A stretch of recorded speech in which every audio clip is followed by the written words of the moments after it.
So, hello there. This is the introduction video to this channel. So it's about what you are able to see here. As you can see, you will be able to see interesting pictures, but most importantly also what's behind them, how to make them. So, what kind of videos can you see here?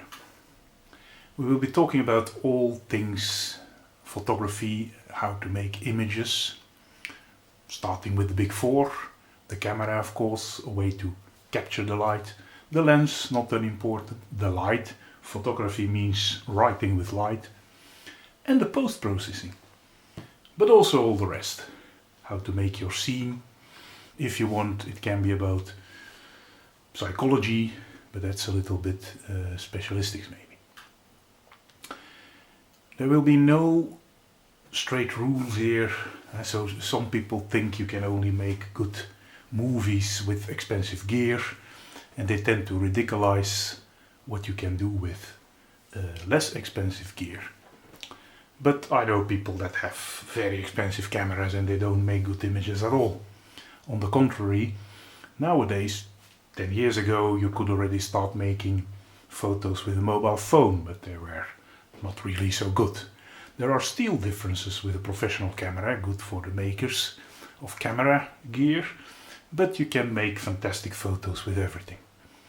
And also I'm not sticking to the rules, because you can make interesting pictures. You could even say if you stick too much to the rules, then you always make the same kind of pictures and not interesting pictures. I say it again, no taboos. This is how it has to be, this is bad, this is good. I'm not saying there aren't any bad photos possible, but we're not gonna say, for example, that here on the left we have a bad topic. If you're into it, night photography, empty streets, it can be interesting. On the right, you could say, it's not sharp. I understand that for a professional photographer, and you have to make something for a magazine or something, you have to have the quality norms. So sharpness is important. But in general, for such a snowscape, the blur can be an additional quality which makes the image. Composition is a very interesting example of what I mean with sticking to the rules or understanding the bigger picture behind the rules. One of the most popular rules of composition is the rule of thirds. So you should have your object not perfectly in the middle, but somewhere around 1/3. So there are some people that will go hours and hours on about how the eye of a bird should be exactly on this crossing. What does that even mean? Why is the eye so important? And doesn't that depend on what kind of photo you have? Here the eye is also on the line of thirds, but it's a bigger owl, so it's almost a central composition now. It's not a bad composition, but it has nothing to do with the thirds anymore. So we will be looking at this from a broader perspective. This is composition. It's about the frame. Even if you have a good monitor, you can see the bike in the dark, which is an interesting element. The two herons here, which resonate. This is composition. So almost anything can be a camera. There are even people that made a camera of a dead turtle. It started out with very complicated things where you had these glass plates which were very easy to damage and you needed to take your own chemistry lab with you. And then Kodak says, no, we'll give you a box, just click and we'll do the rest. And then the analog era changes into the digital era, and then you got all kinds of cameras. The classical single lens reflex, but also pocketable things, also microscope cameras, wildlife cameras with automatic monitoring of movement, even watch spy cameras and so on. Depends on what you want to do. Do you want to have, with a classical camera, shoot the moon like this, or with an extreme tele, you already start seeing some of the features like craters or a telescope. And the next thing is buy your own rocket, so then it becomes a little bit expensive, obviously. The same with if you go in the macro world. All of this can be interesting. So this is just a fly in its environment. This is closer up. And here this is taken with the microscope camera of the previous slide, where I took one of these very small black flies which you see in many countries, put it under it, and then you see the antenna. So there's not one single camera which is the best. It depends on what you want to do. And so do you want to shoot the agglomeration of the ladybugs that come together in the winter to keep warm, or do you want to shoot kind of the same thing but then with elephants in Africa who want to keep cool in a pool? Or what the bird that pricks a lizard onto a thorn, it's kind of the bird refrigerator, storage room. Or do you want to have a toucan? But in actuality you see that for most people the most important camera is nowadays the mobile phone, and they're getting so much better. There are fantastic cameras out there which can do 12,000 pixels horizontal resolution, or if it's movie cameras 200 pictures per second or even more, and you can do fantastic things with them. I'm not saying that this professional gear is not something you would desire to have, but it also comes with a price.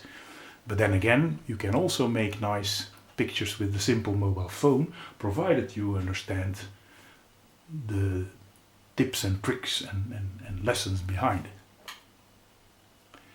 Is there something like the perfect picture then? That's also what people say. So there are many bad pictures. There's people who throw the camera in the air and just randomly capture what it will take. That's usually not such a very interesting picture. It can be original but not very interesting to look at. But is there something which is a perfect picture? Well, it's a matter of taste. And taste is something you cannot discuss about. It's like with jokes. Some people will love the joke and will fall from their chair laughing. Other people will find it too silly. Other people will find it too difficult. And other people will become very angry with exactly the same joke. So it's the same with pictures. You can complain forever. Do you find this a good position for the guy with the bow to be entering the picture? That's a choice. You can also say, no, I want to have him more central in the picture. That's another choice. So you can debate about colors. It's all about. The thing is, instead of talking about the perfect picture, is talking about good pictures and knowing what makes a picture interesting. In general, what you can say about it. That's much more interesting. Because we've seen very nice examples where you have this expert jury and then somebody handed in a picture of a famous photographer, a very interesting picture also, and it got so much bad critique. That's what happens if you have a too focused, narrow view on things. So is this the 1000th additional channel about how to take a picture? No. I've been working on some of the front lines of interesting picture taking techniques, so I thought, well, let's look at photography from another angle than the classical one. So there will be something there also for people who are already seasoned in classical photography.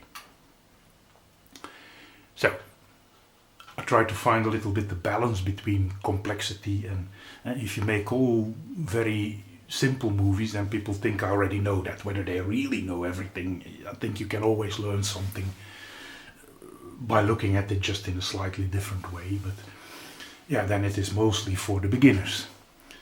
On the other hand, I wanted to make some stuff which is also interesting for the more experienced people. So I tried to find some balance, but it's a little bit the difference of complexity then also. So you will find something here as a starter. Some of the courses may be a little bit difficult, but then just watch them twice. You will grow with it if you start learning a little bit and then you try it, and then because photography, you just need the mobile phone and you can test everything I say here at home and see whatever you like of it. But I also like to go deep sometimes so that people can see the story behind it.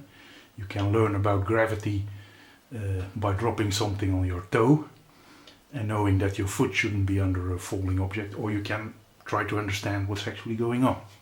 And that's two different things. So it's like driving a car. You can start doing point and click photography just as if you just have to know about the steering wheel and the brakes of a car, and then you can drive a car, but maybe into the lake. And so if you start driving on icy mountain roads, you better know all the very different techniques and trips to not make a slippery movement or whatever. And it's the same with all the different techniques you can do in photography. It's almost an endless universe. So there's a lot of things we can talk about here. Actually, photography is the one thing where amateurs can rise to the level of professionals or even above. If you're a professional who always shoots, let's say, wedding pictures, then you may be fantastic in composition and lighting of wedding pictures. But not in shooting balloons with bullets, which is high-speed photography is a specialty by itself, and there are so many other things. Some things I've seen were done only by one person in the world. It's especially for artists and professionals, they always have to try to find something which is unique, because otherwise people say, I've seen that already, it reminds me of something. But yeah, still, even if you're just a starting photographer, there's so much possibility you have, and we'll guide you through some of the things here by examples. So as I said, you can just get inspired here and just watch half a video if you want, and then try it already. I've also made another balance. Should I go for 100% correctness? Sometimes I simplify things, and then you can say, yeah, that's not exactly how it works, because there's still this and that and such and so. But I decided, well, let's take 90% of the story, and then people can still understand it, because I want to reach a significant audience. There will be all kind of people watching this. So if you go to all the details, then there will not be many people watching it. So sometimes I stop with the basic principle, and then you can debate about it. At other times I try to make it 150% correct, because there's a story, and that's the classical story, but there's also another angle to it. There's also something behind it. So I try to explain it 50% more than what you usually have, or debunk some myths. And there's always room for debate, because some things, as I said, are a matter of taste and some are a matter of fact. So I will use three principles, in fact. On the one hand, there are the techniques, things which you can call rules, do this, do that, etc. Sometimes I will go way more in depth. That will be interesting for people who want to learn more about that aspect, maybe not for others. And because there are many things which are not so easy, like color theory, it's not an easy thing, but you need to know it to really be able to work with color, and once you know it, it opens up a beautiful new suitcase of things you can do. Or on the other side of the spectrum, I will go for inspiration. So if it's late at night and you don't have much attention and energy anymore, just watch some of the inspirational videos and just enjoy the pictures. It's kind of like karate versus university. University you get theories, and karate you just practice again and again and again till you know the motion perfectly. That's the kind of techniques we want to use here also. So sometimes we're talking about some very in-depth topic which may be interesting to specialists who didn't maybe realize that something was going on. Sometimes I try to give the main principles, like here we see the making, the yellowing or the bluing of a picture, which are settings on your camera, and more colorful or more dull, which are also settings on your camera. Once you understand what this gives in terms of color, you understand all these settings. And sometimes I will just give a nice kind of exposition that you can just enjoy, and without theory behind it, without anything, just look at the pictures and use them for inspiration or just for fun, for enjoying it. So, what can you see here on this channel? There's a lot of things we can say. I will upload more and more videos the more time I have. It takes quite some time to make a good quality video. If you just make anything, then you can do it on the fly, but if you need to select all the pictures and make all the graphs and the story and the PowerPoints and so on, then it takes some time, of course. But if you join monthly, then you can see new stuff. So I will be talking, for example, about this could be a dull tree, but it also has what we call pareidolia, the seeing of stuff in the tree. What if you think about these piglets? Now you see the head of a wild boar here. Ah, interesting, interesting. So always if you go somewhere, maybe you're making a picture which is slightly different from the way 100 other people will make it, but you see if you go shoot something with 5 or 10 different people, they always have something sometimes quite different. So try to do it in an interesting manner. As I said, yeah, originality. You have the nuns and the soldiers. It's an interesting thing to have, but not every picture has to be ultimately perfect, as I said. So we'll be talking about light, for example, nightscapes, glowing things in dark, the sun and its position.